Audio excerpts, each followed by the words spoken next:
ساحل ادیم صاحب عموماً اپنے پوڈ کاسٹ میں جو ہے یا اپنے لیکچرز میں یا تقریروں میں عموماً بھونڈی تجاویز لے کر آتے ہیں، اور ان کی مضحکہ خیز جو ہے وہ دلیلیں ہوتی ہیں۔ تو ابھی انہوں نے EON پوڈ کاسٹ کے ساتھ، جس میں اسماعیل بھی تھے، وہ دوسرا اینکر بھی تھا، ان کے ساتھ پوسٹ کاسٹ کی اور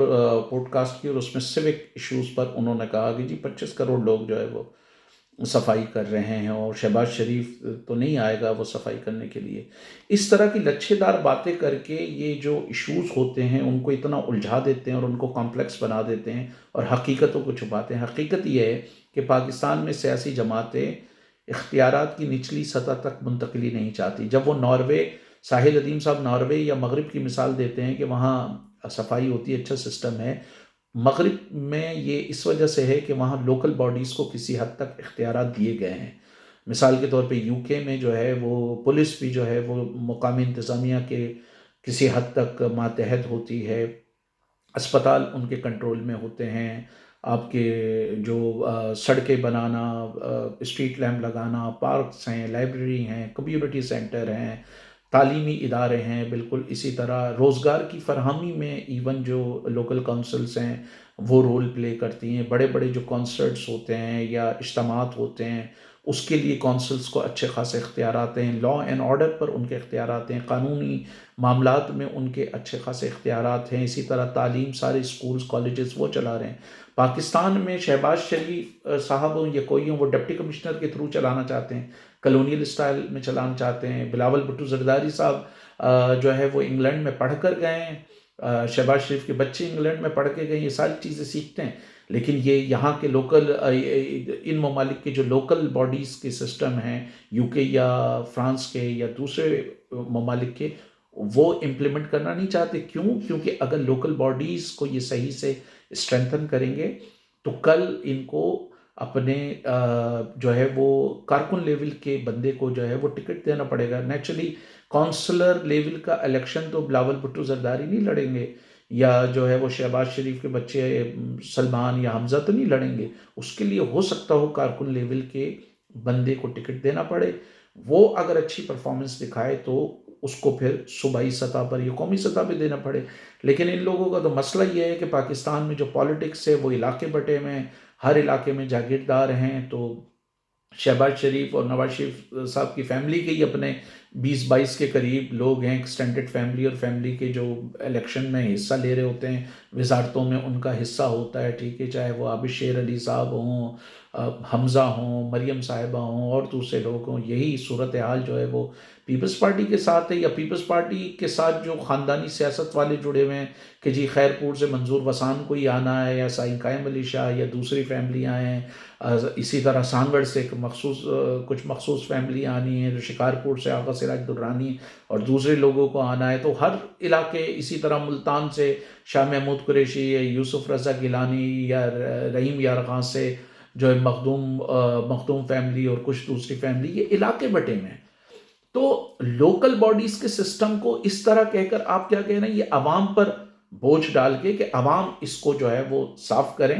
آپ حکومت کو بری الذمہ قرار دے رہے ہیں اس سے۔ دوسرا جو اہم مسئلہ یہ ہے کہ یہاں پر جو ممبرز کو، اراکین پارلیمنٹ کو ترقیاتی بجٹ کے نام پہ اربوں روپیہ دیا جاتا ہے، اس کی بندرباڑ بند ہونی چاہیے، لیکن ساحر ادیم صاحب وہ اہم ایشوز کو ایڈریس نہیں کر رہے۔ تیسرا اہم ایشو یہ ہے کہ جب بھی مسلم لیگ نون کی اسپیشلی گورنمنٹ آتی ہے، یہ کینیزین فلاسفی کو فالو کرتے ہوئے بڑے بڑے میگا پروجیکٹس بناتے ہیں، جی انڈر پاسز بن گئے، یہ بن گئے، وہ بن گئے۔ سوال یہ پیدا ہوتا ہے کہ 5-10 کلومیٹر کے انڈر پاس پہ جب آپ 2 ارب 5 ارب روپیہ لگا دیں گے تو آپ نالیاں کیسے صاف کریں گے، آپ گٹر کیسے صاف کریں گے، آپ پارک کیسے بنائیں گے، آپ اسٹریٹ لائٹ کیسے لگائیں گے، آپ گلیوں کو کیسے بہتر کریں گے، آپ لائبریری کمیونٹی سینٹرز کو کس طرح مینٹین کریں گے، آپ اسکول کالجز یونیورسٹیز کس طرح بنائیں گے۔ پاکستان میں 90 کی دہائی سے لے کر اب تک 3000 ارب سے زیادہ پیسہ جو ہے وہ ان پروجیکٹ پہ لگا ہے، اور یہ کیا ہے، یہ سب آرٹیفیشل گیم ہے کہ لازم بات ہے جب آپ سوشل سیکٹر ڈیولپمنٹ پروگرام کے نام پر وفاقی سطح پر اور صوبائی سطح پر جب پیسہ لگا رہے ہوتے ہیں تو وقتی طور پر آرٹیفیشلی جو ہے وہ مصنوعی طور پر معیشت ٹریگر ہونے لگتی ہے، تھوڑا سا اسٹیمولیٹ ہونے لگتی ہے، اس میں حرکت پیدا ہونا شروع ہو جاتی ہے، جی ڈی پی کا کچھ فگر اوپر چلا جاتا ہے، کچھ انڈسٹریل ڈیولپمنٹ اوپر چلی جاتی ہے، لیکن ریئل اکانومی کو کوئی فائدہ نہیں ہوتا۔ یہ جو مسئلہ شروع ہوا وہ امریکہ میں پریزیڈنٹ روز ویلٹ کے ٹائم سے شروع ہوا، جب لازم بات ہے گریٹ ڈپریشن آیا تو جان مینارڈ کینز نے کہا کہ جی اگر آپ کو کسی بندے کو گڈھا کھودنے کے پیسے دینے پڑیں اور ایک دن وہ گڈھا کھودے، شام کو گڈھا بند کر دے، اگلے دن پھر آئے اسی گڈھے کو کھودے، تو آپ اس کو پیسہ دیں۔ آپ اس کو پیسہ دیں گے، وہ پیسہ لے کے بازار میں جائے گا، چیزیں خریدے گا، معیشت ٹریگر ہوگی۔ اسی طرح آپ بریجز، آپ ایسے پروجیکٹ بنائیں بس جس سے لوگوں کو روزگار ہو۔ تو امریکہ میں بڑے پیمانے پہ انہوں نے ڈیمز بنانے شروع کیے، بریجز بنانے، انڈر پاس، فلائی اوورز وغیرہ وغیرہ، یہ ساری چیزیں کنسٹرکشن کے۔ لیکن امریکہ جیسی اکانومی تو اس کو برداشت کر سکتی ہے، پاکستانی جیسی اکانومی کیسے برداشت کرے گی؟ جب آپ اتنا سارا پیسہ، مثال کے طور پہ کراچی میں 1 کروڑ کے پروجیکٹ پہ، بس کے پروجیکٹ پر انہوں نے 34 ارب روپیہ لگا دیا۔ 34 ارب روپے میں ممکنہ طور پر آپ کراچی کی ایک اچھی خاصی آبادی کو پینے کا صاف پانی دے سکتے تھے۔ راول پنڈی میں ایک چھوٹے سے انڈر پاس پر 1 یا 2 ارب روپیہ لگ گیا، جو 4-5 کلومیٹر کا بھی نہیں ہوگا۔ اسی طرح لاہور میں گلبرگ کا جو انڈر پاس ہے اس کے بارے میں بھی خیال کیا جاتا ہے کہ اربوں روپیہ لگا ہے۔ تو جب آپ 5 ارب کا ایک چھوٹا سا انڈر پاس بنا دیں گے، اسی 5 ارب میں آپ جو ہے وہ پنڈی جیسے چھوٹے شہر یا سکھر جیسے نسبتاً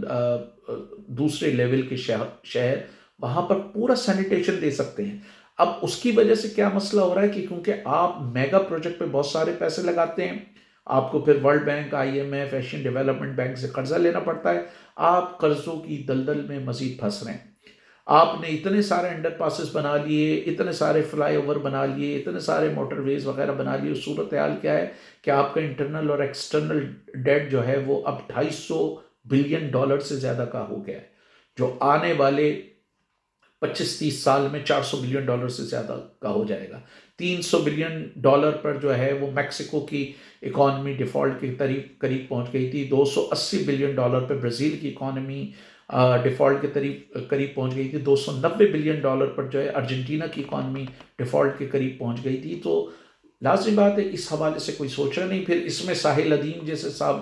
کود پڑتے ہیں جن کو پتہ نہیں یا وہ بات نہیں کرنا چاہتے کہ لوکل باڈیز کے کیا ڈائنامکس ہوتے ہیں، دنیا میں لوکل باڈیز کس طرح ورک کرتی ہیں، لوکل باڈیز کو کیا کیا اختیارات اور کس طرح کی اگر فنڈنگ ملے تو وہ عوام کو پینے کا صاف پانی، رہائش، گلیاں صاف کرنا، سینیٹیشن کو بہتر کرنا، کمیونٹی سینٹر چلانا، اسپتالوں کو بہتر کرنا، یہ کیا جا سکتا ہے۔ لیکن وہ کیا کر رہے ہیں؟ عوام پر بوجھ ڈالتے ہیں۔ پاکستان میں پہلے ہی ذرا جا کر